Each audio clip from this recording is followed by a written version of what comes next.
with 27, 17 boards, 5 assists, the blocks. They cruise through Game 5 on the way to Game 6. And with that, we welcome in NBA analysts Noah Bono and John Gonzalez.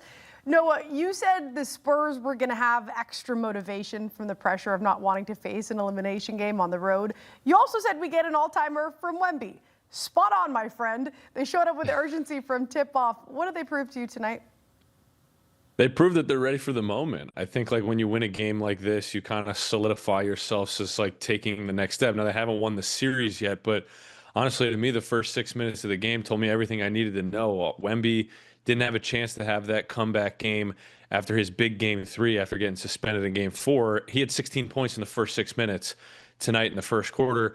We talked earlier for some betting segments, could he get over 6.5 in the first quarter points? He blew that out of the water, and Rudy Gobert couldn't guard him.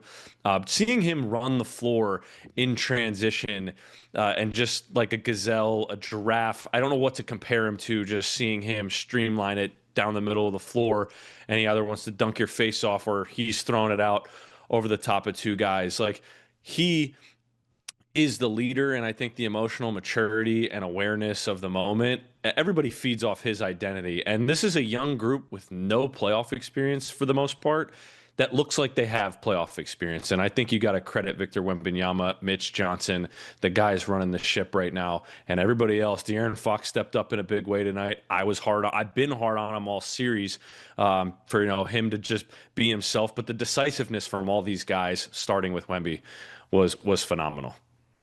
Yeah, this is the Wemby that we kind of expected to see in this game that the Wolves were fearing, right? Where he gets bounced out of the last game, he gets ejected. People are talking about his emotions, whether or not he's soft. Mitch Johnson saying that they hadn't protected him. And you're like, all right, this guy is unbelievable. He's going to finish top 3 in the MVP voting. Let's see what he's got tonight. And tonight he had way too much for the Wolves to handle, where he goes for a monster double-double. He's got the blocks. They absolutely dominated the paint tonight.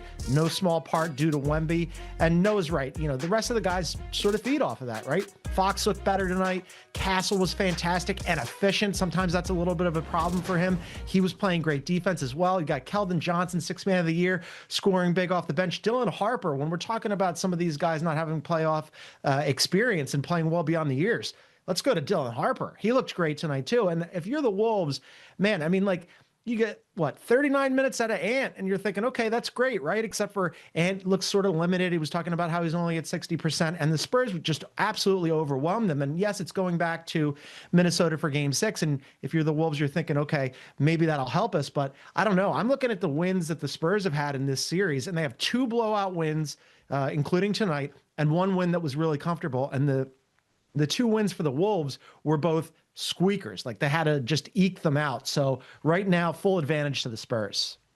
John, you liked the Spurs heading into this game. I know you guys talked about this pregame, but you did say 10.5 points as a favorite felt disrespectful. And we did see Minnesota come back from down 18. They had the big third quarter. They tied it up, but they struggled to build on that momentum. I'm just curious, at what point did you think, yeah, maybe the odds makers weren't as far off as I thought?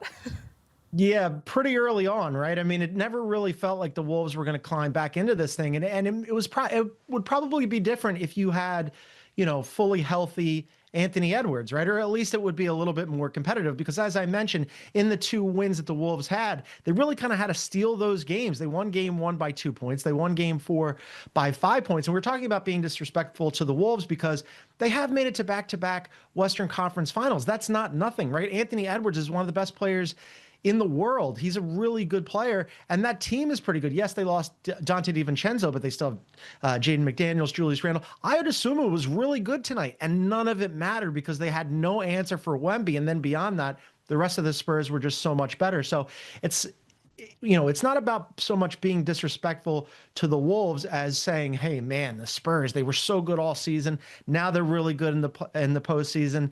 And they have been the better team than the Wolves all year long and in this series. So Ant finishes with 20 points, just 2 rebounds, 2 assists. Noah, we said he's not 100%, but whatever percentage he has to come and give that his all. What did you see from him tonight? Well, it was a bummer because when he draws those double teams and then he gets rid of it at half court, all of a sudden it turns into a 4-on-4, and he doesn't bother cutting back down into the lane or moving towards the three-point line and involving himself in some action after getting off the double team. And I think that then slows down the Minnesota offense because you're looking for other options. But Julius Randle, nowhere to be found. You can't win a series if Julius Randle is struggling the way he's been struggling. And that's unfortunate because it just plays into the hand of the San Antonio Spurs when we know, hey, if we just take Ant out of the game, we're really not going to have to worry about much here. That's what was the catalyst in their blowout in game 2. It's the catalyst for tonight when you just disrupt him and make him uncomfortable. A guy that's playing on, 2 knees that don't even equal 150%. He's a 60% on each, I guess, is what he's talking about. So very hobbled, and they took advantage of it. I think overall, like, it's playing a disadvantage the longer this series goes, of which inevitably, I thought would go a minimum of 6, and I thought it would go 7 before coming into tonight. But now seeing just what they were able to do to Ant and how they were able to speed him up and make him pick it, not let him pick his spots in a way that he's so accustomed to, and everything was tough for him. I just think with the way he's hobbled, it's just bad news to get into a game 6, a game 7. I don't know how much he's going to be able to extend it out because Dylan Harper, Stephon Castle, Keldon Johnson, Devin Vassell, I mean, should I keep going? Like, these guys just create so much havoc and so much problems on the perimeter on him, not to mention you're trying to score over the top of Victor Wembanyama if you can even get by that on-ball defender and then the rest of the help guys on perimeter. So it's just a tough road ahead for Ant, especially because he's injured. And it's just unfortunate that he's not 100%. Even if he was 100%, though, I don't think they'd make it out of this series, seeing what I've seen. Yeah, I mean, the team's shooting sub 40. They made 9 threes all game. John Gonzalez, it's simply not going to do it. It's pretty simple math there. Noah mentioned a possible game 7. Do you think we get that as this series heads back to Minnesota? I'd love to say that for Wolves fans because they have been so resilient in the postseason over these last few years, but I just don't see it for all the reasons that Noah just outlined there, where you did get 39 minutes from Ant. That's encouraging, right? But he just did not look like himself. It took 13 shots. I didn't think that he looked particularly explosive. As Noah mentioned, he had some problems with the double team. He had 4 turnovers tonight. And then where else are you getting offense? I mean, they shot 27% from deep tonight, 39% from the field. And all those perimeter defenders that Noah mentioned, Castle, Devin Vassell, Keldon Johnson, Dylan Harper, Champagnie, they make things really difficult for them. And then, if you can't score from the outside, you're probably not scoring because they got a guy named Victor Wembanyama, who was the only unanimous defensive player of the year in NBA history guarding the paint, which makes it an absolute no-fly zone.